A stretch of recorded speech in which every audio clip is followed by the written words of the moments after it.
इसके पहले क्लास में हम लोगों ने जो है वो तीन सांख्यिकी मैक्सवेल बोल्ट्जमैन, बोस आइंस्टाइन और फर्मी डिराक तीन सांख्यिकी के बारे में देखा। अभी जो है हम लोग चिरसम्मत सांख्यिकी या फिर मैक्सवेल बोल्ट्जमैन सांख्यिकी के बारे में डिटेल में देखेंगे। ठीक है, जब ये इसके बारे में हम लोग लिखेंगे तब ये 6 पॉइंट हम लोग को लिखना है। पहला ये कि इसमें जो है पार्टिकल सर्वसम और विभेद्य होते हैं। ठीक है, यहाँ पे कला कोशिकाओं का जो आकार होता है वो निश्चित नहीं होता। यहाँ कला कोशिकाओं की जो संख्या है वो नियत नहीं होती। कला कोशिकाओं में कणों की संख्या को आपस में बदलने पर नवीन सूक्ष्म अवस्था प्राप्त होती है। ठीक है, इसका जो चक्रण है वो कुछ भी हो सकता है तथा एक सूक्ष्म अवस्थाओं में चाहे जितने कण रह सकते हैं। ये जो 6 पॉइंट है हम लोग को लिखना है। उसके बाद हम लोग प्रूव करेंगे ये वितरण फलन, कि ये जो वितरण फलन है वो कहां से आता है। ये जो है हम लोग का डेरिवेशन पार्ट होगा। ठीक है, ये जो है हम लोग प्रूव करेंगे अभी।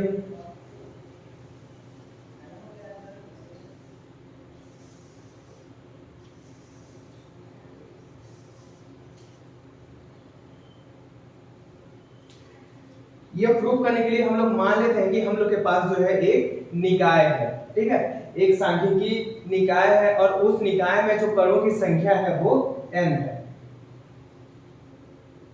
इसके लिए हम लोग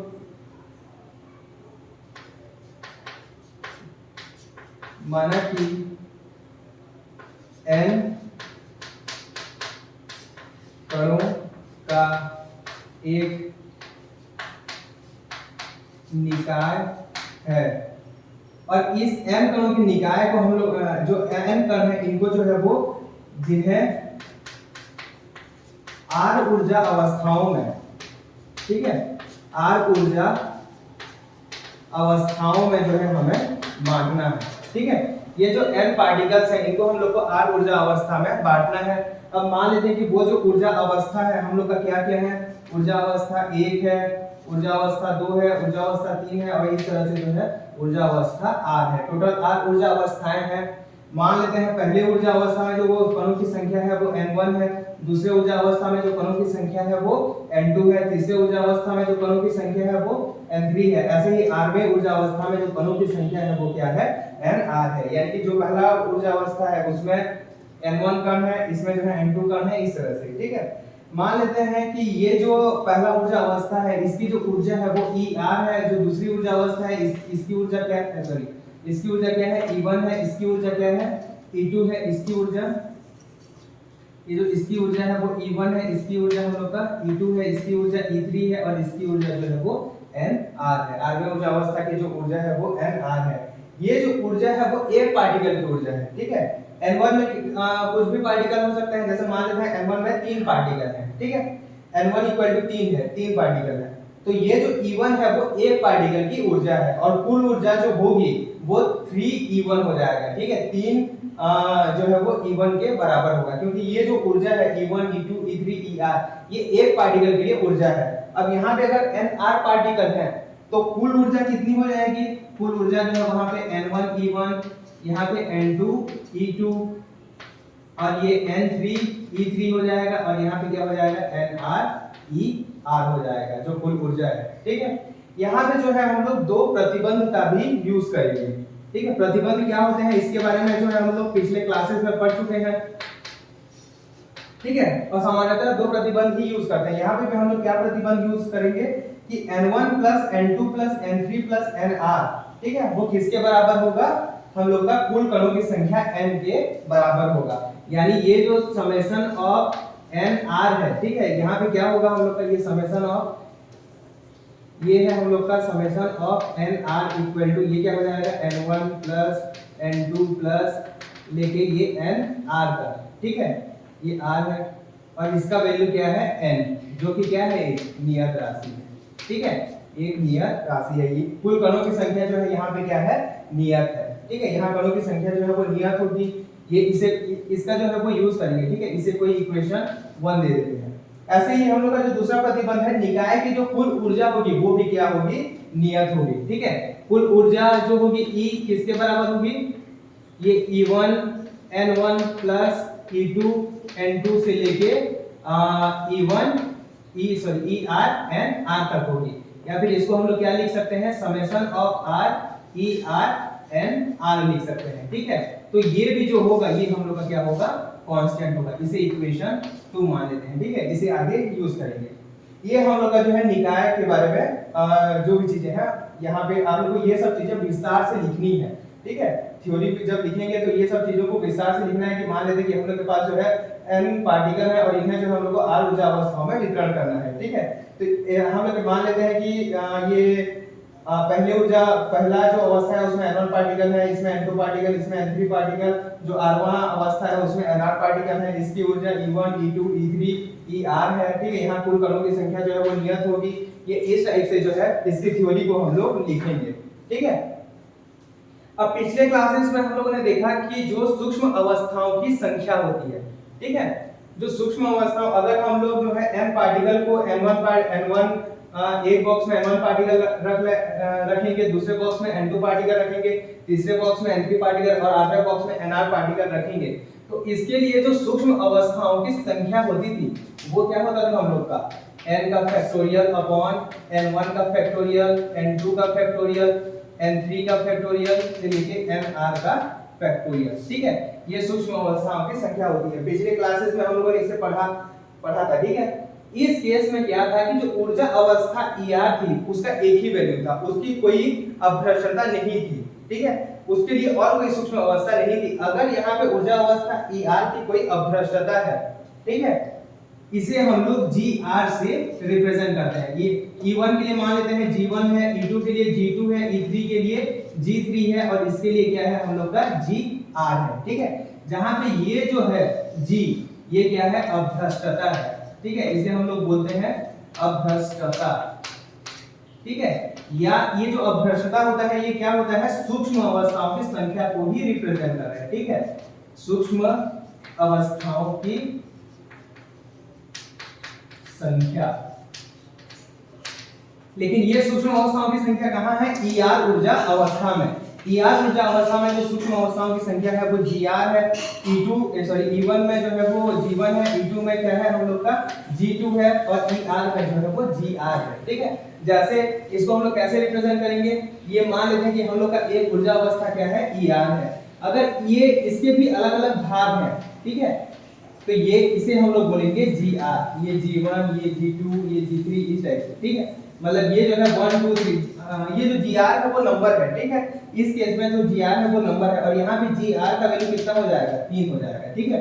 अगर हम लोग का E2 है वो जो है हम लोग का इस तरह से 4 ऊर्जा अवस्थाओं में और बटा हुआ है, तो G2 का जो वैल्यू है वो 4 हो जाएगा, ठीक है। इसे अभ्रष्टता कहते हैं। एक ऊर्जा अवस्था, ये इस तरह से एक ऊर्जा अवस्था है, अब ये जो है आगे जाके टूट गया अलग अलग ऊर्जा अवस्थाओं में, तो इसे कहते हैं हम लोग आपको भ्रष्टता, ठीक है। ये Gr जो है वो अभ्रष्टता को व्यक्त करता है। अगर यहाँ पे ऊर्जा अवस्था में जो है वो अभ्रष्टता है, तब ये जो फॉर्मूला है उसमें हम लोग को अभ्रष्टता को भी जो है वो ऐड करना पड़ेगा। और ये अभ्रष्टता को हम लोग यहाँ पे कैसे ऐड करते हैं, ये क्या हो जाएगा, हम लोग G1 to the power n1, अभ्रष्टता की पावर कणों की संख्या, ठीक है। ऐसे ही क्या आ जाएगा, G2 की पावर n2 से लेके ये क्या आ जाएगा हम लोग का Gr की पावर nr आ जाएगा, ठीक है। तो ये होता है हम लोग का कुल जो है वो सूक्ष्म अवस्थाओं की संख्या। अगर हम लोग ऊष्मागतिक प्रायिकता या थर्मोडायनामिक प्रोबेबिलिटी के बारे में बात करें तो इस केस में हम लोग का क्या होगा, W इक्वल, ये जो W है वो किसके समानुपाती हो जाएगा, ओमेगा के जो है वो समानुपाती हो जाएगा। जिन निकायों में अभ्रष्टता नहीं होती ये W और ओमेगा जो है वो बराबर होते हैं, लेकिन जिन भी निकाय में ये अभ्रष्टता आ जाती है उसके लिए क्या आता है, ये जो W है वो ओमेगा के समानुपाती हो जाता है, ठीक है। या फिर हम लोग इसे क्या लिखते हैं, जो W इक्वल टू कोई कांस्टेंट ले लेंगे C, ठीक है, और ओमेगा, ठीक है। इसी को जो आरसी गोयल की बुक में बार बार जो है इस C को नियतांक लिखा गया है, ठीक है। इसे हम लोग C ही लेंगे। ये जो है इसका वैल्यू C हो गया, यानी कि यहाँ पे W का वैल्यू क्या हो जाएगा हम लोग का, चलो जैसा बुक में लिखा है सही लिख देते हैं। ये जो है हम लोग का क्या आ जाएगा, n का फैक्टोरियल अपॉन n1 का फैक्टोरियल, ठीक है, n2 का फैक्टोरियल से लेके nr का factorial into G1 to the power n1 into G2 to the power n2 into Gr to the power nr।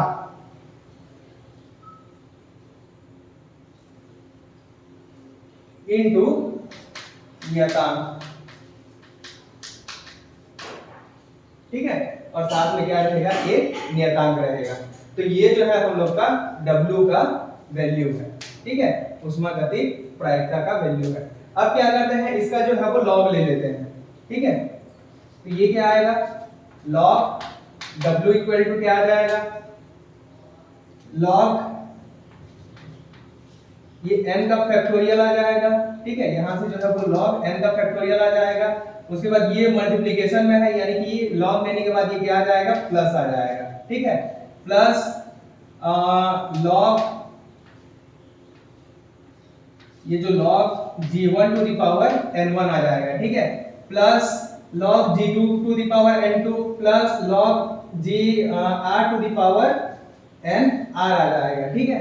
यानी कि यहाँ पे जो है टोटल r बताएंगे तो इसको हम लोग समेशन के फॉर्म में लिख सकते हैं, ठीक है, summation of r log g1 to the power n sorry gr to the power nr हो जाएगा, ठीक है। इसे log के फॉर्म में इस तरह से लिख सकते हैं। सेम यहाँ पे भी ये फैक्टोरियल में है और ये क्या है, बटे में है, और बटे में रहता है तो वो क्या आ जाता है, माइनस आ जाता है। तो ये क्या हो जाएगा, minus summation of r log n का फैक्टोरियल आ जाएगा, ठीक है। और यहाँ पे ये नियतांक भी है, ठीक है, तो ये क्या आ जाएगा, log c ले लेते हैं, ठीक है, नियतांक को c, बार बार नियतांक कितना लिखेंगे। तो ये भी, ये जो log नियतांक का जो log वैल्यू है ये भी एक नियतांक ही आएगा, तो इसको नियतांक ऐसे लिख सकते हैं। log c भी क्या है, एक नियतांक ही है, ठीक है, तो ये हम लोग का एक नियतांक हो जाएगा। ये जो है log w है, ठीक है। अब इसको थोड़ा सा सिंपलीफाई करते हैं। इसको सिंपलीफाई करने के लिए हम लोग स्ट्रिलिंग फॉर्मूला का यूज करेंगे, ठीक है, स्ट्रिलिंग सूत्र। स्ट्रिलिंग का सूत्र क्या होता है, ठीक, ये होता है हम लोग का log n का फैक्टोरियल जो होता है वो n log n minus n के बराबर होता है, ठीक है। इसे हम लोग बोलते हैं स्ट्रिलिंग फॉर्मूला। अगर यही हम लोग देखें log n r का फैक्टोरियल इक्वल टू क्या हो जाएगा, n r log n r minus n r आ जाएगा, ठीक है। इसे हम लोग कहते हैं स्ट्रिलिंग फॉर्मूला, ठीक है। यहाँ पे अब ये स्ट्रिलिंग फॉर्मूला से अगर ये वैल्यू रखें तो ये यहाँ पे अगर यूज करेंगे, इसको लिख लेते हैं एक बार, ठीक है। तो यहाँ पे ये जो log w है इसका वैल्यू हम लोग का क्या आ जाएगा, इसका वैल्यू जो है वो n log n आ जाएगा, ठीक है, प्लस अच्छा यहाँ पे ये जो nr है वो आगे आ जाएगा, यहाँ पे log n log minus n भी आ जाएगा, ठीक है, ये फॉर्मूले से। उसके बाद प्लस ये जो पावर में है log में कोई नंबर रहता है, यहाँ पे log a to the power ये b है तो इसे हम लोग b log a लिख सकते हैं, ठीक है। तो इससे ये क्या आ जाएगा, summation of r n r log g r आ जाएगा, ठीक है। उसके बाद ये हाँ ये है हम लोग का, ठीक है, ये nr का फैक्टोरियल है, माइनस ये summation of r log nr का फैक्टोरियल को क्या लिख सकते हैं, यहाँ से nr log nr minus nr लिख सकते हैं, ठीक है। और साथ ही साथ ये क्या रहेगा, प्लस नियतांक, ठीक है, ये एक नियतांक रहेगा। अब यहाँ पे एक चीज देखते हैं, ये जो समेशन ऑफ r है ये इसके लिए भी है, इसके लिए भी है। अगर ये समेशन ऑफ r यहाँ अंदर जाएगा, ठीक है, तो ये क्या आ जाएगा, समेशन ऑफ nr। और समेशन ऑफ nr क्या होता है हम लोग का, ये देखो समेशन ऑफ nr जो होता है वो n के बराबर होता है, ठीक है। तो ये क्या आ जाएगा, n के बराबर आ जाएगा, और ये माइनस और ये माइनस जो है वो प्लस हो जाएगा, यानी कि इसका जो वैल्यू है वो प्लस n आएगा, और यहाँ पे ये क्या है, माइनस n है, ठीक है। तो ये और वो जो है वो क्या हो जाएगा, कैंसल आउट हो जाएगा, ठीक है। तो हम लोग का यहाँ पे क्या बचेगा, n log n बचेगा plus summation of n r log g r, और ये minus summation of r n r log n r plus नियतांक, ठीक है, एक नियतांक बचेगा। उसके बाद अब क्या करते हैं, इसका जो है अवकलन कर देते हैं, ठीक है। इसका जो है इसमें जो है सूक्ष्म परिवर्तन ले लेते हैं, तब ये क्या आ जाएगा, del log omega equal to क्या आ जाएगा यहाँ पे ये पहले एक n का होगा, n इंटू क्या हो जाएगा ये log n। अच्छा n तो हम लोग का क्या है कांस्टेंट है, ठीक है, तो इसका जो वैल्यू है वो 0 हो जाएगा, ठीक है।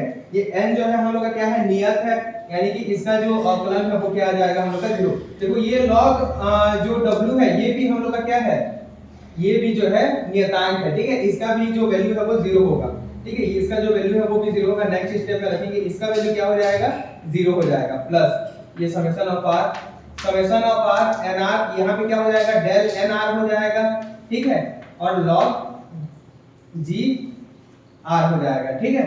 gr कांस्टेंट है तो इसका और अवकलन करना नहीं पड़ेगा। उसके बाद यहाँ पे देखो माइनस यहाँ पे क्या आ जाएगा डेल nr आ जाएगा इनटू log nr आ जाएगा, ठीक है, माइनस ये जो है एक बार nr का हो गया, ठीक है, उसके बाद nr का हो गया गुणित ये log nr, ठीक है। अब log nr का करेंगे गुणित nr, ठीक है, तो ये आ जाएगा nr भी, ये nr भी रहेगा, इसका अवकलन करेंगे तो क्या आ जाएगा 1/nr। log का जो अवकलन होता है वो log x का जो अवकलन होता है वो 1/x होता है, तो यहाँ पे log nr का जो वैल्यू है वो क्या आ जाएगा 1/nr आ जाएगा इनटू डेल nr आ जाएगा, ठीक है। और उसके बाद ये क्या है हम लोग का कांस्टेंट है और इसका भी अवकलन क्या हो जाएगा 0 हो जाएगा, ठीक है। तो यहाँ पे ये जो log w है इसका वैल्यू हम लोग का क्या होगा 0 होगा, यानी 0 इक्वल टू क्या मिलेगा हम लोग को यहाँ पे summation of r del nr into log gr minus summation of r del nr log nr minus ये nr कैंसिल आउट हो जाएगा summation of r del nr, ठीक है, ये वैल्यू जो है हम लोग को मिलेगा।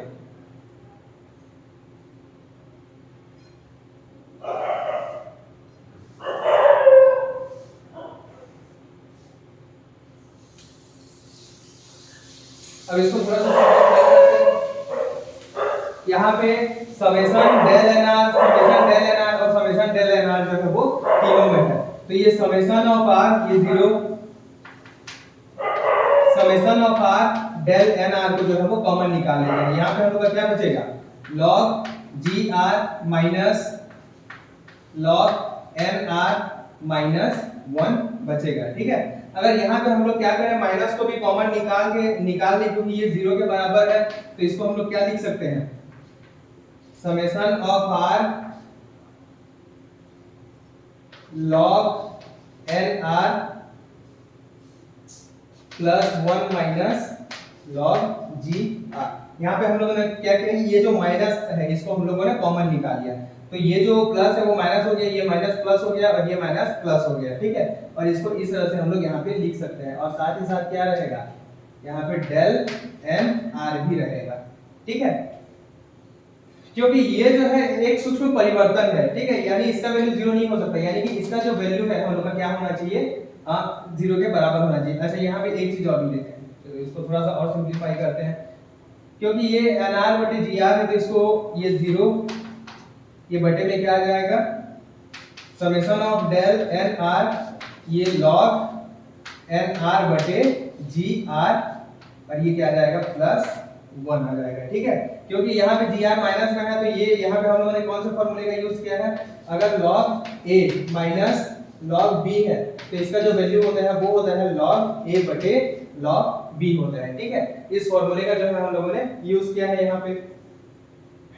अब अगर जो है हम लोग का nr का वैल्यू बहुत ही ज्यादा है किसके कंपैरिजन में gr के कंपैरिजन में, अगर अपभ्रष्टता से जो है कणों की संख्या वो बहुत ही ज्यादा है, ठीक है, यहाँ पे जो है एक कंडीशन लेंगे अगर nr is greater than gr, ठीक है, अगर nr जो है वो gr से बहुत ही ज्यादा है तो यहाँ पे ये जो इसका जो वैल्यू है वो 1 से बहुत ही ज्यादा होगा, यानी 1 को जो है इसके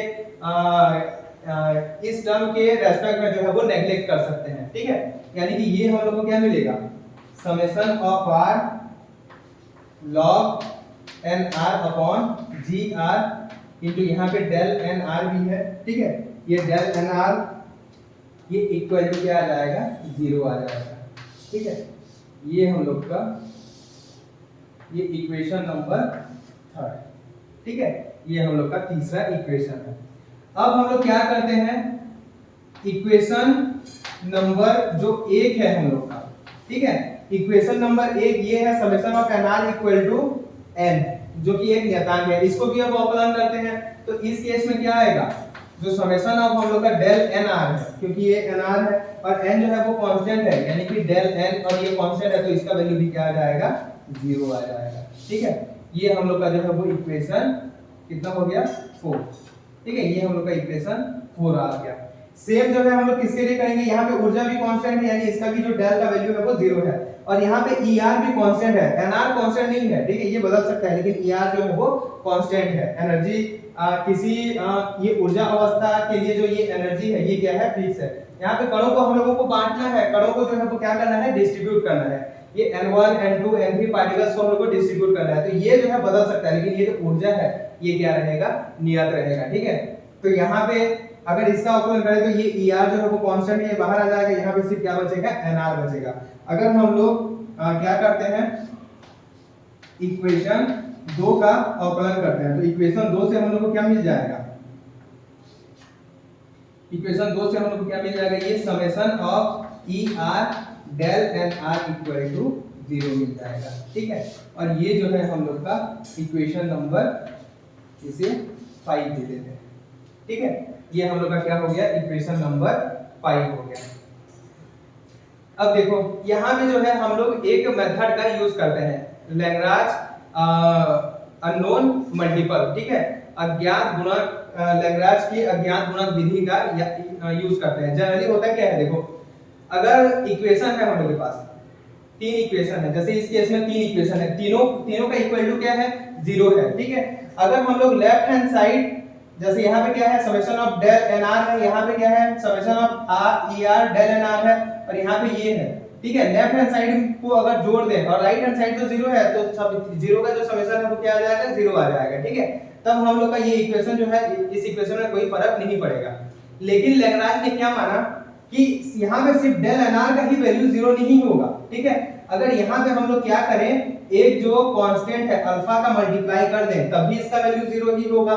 ठीक है, यहाँ पे अगर कोई कांस्टेंट बीटा का मल्टीप्लाई कर दें, तब भी जो है इसका वैल्यू 0 ही रहेगा। ठीक है, तो यहाँ पे हम लोग क्या करते हैं, जब ये तीनों को ऐड करेंगे, क्योंकि तीनों के इक्वल टू क्या है, 0 है, तो जब इन तीनों को ऐड करेंगे तब यहाँ पे एक कांस्टेंट अल्फा और यहाँ पे एक कांस्टेंट जो है वो बीटा का मल्टीप्लाई कर देंगे। ठीक है, और ये अल्फा और बीटा को जो है वो हम लोग लैग्रांज जो है वो गुणक कहते हैं। ठीक है, लैग्रांज का अननोन गुणक, ठीक है, अज्ञात गुणक कहते हैं। ठीक है, और फिर अब क्या करेंगे, ये इक्वेशन 3, इक्वेशन 4 और इक्वेशन 5 को जो है वो ऐड कर देंगे, और ये हम लोग को क्या मिल जाएगा, ये जो है समेशन ऑफ डेल NR तीनों में है, कॉमन निकल आएगा। ठीक है, डेल NR वो क्या आ जाएगा, log NR अपॉन GR आ जाएगा। ठीक है, प्लस अल्फा, यहाँ पे 1 है तो alpha into 1 plus beta into ER, यहाँ पे ER बचेगा, डेल NR को जो है वो कॉमन ले लिए हैं, और ये इक्वल टू क्या आ जाएगा, 0 आ जाएगा। ठीक है, क्योंकि यहाँ पे डेल NR जो है वो सूक्ष्म परिवर्तन है, ये 0 के बराबर नहीं होगा, तो ये जो वैल्यू है ये हम लोग का 0 के बराबर हो सकता है।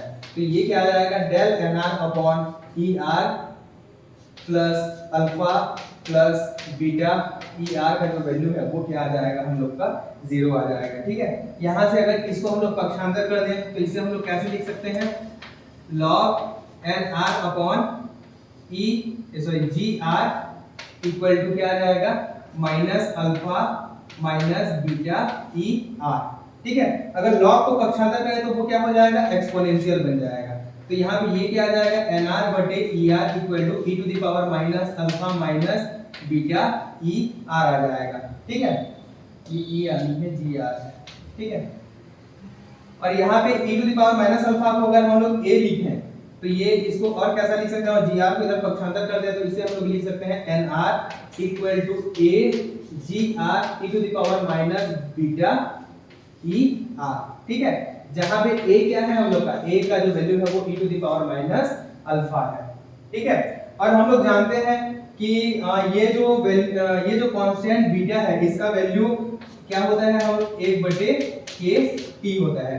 ठीक है, यूनिट 4 में इसको देखे थे हम लोग कि बीटा का जो वैल्यू होता है वो 1/kT होता है। तो यहाँ पे जो nr का जो वैल्यू है वो क्या आ जाएगा हम लोग का a gr into e to the power minus er by kt, ठीक है। और यही जो है वो मैक्सवेल बोल्ट्जमैन का वितरण फलन होता है, ठीक है। nr और er में जो है ये रिलेशन होता है, ठीक है। और इसी का हम लोग को क्या करना था, डेरिवेशन करना था।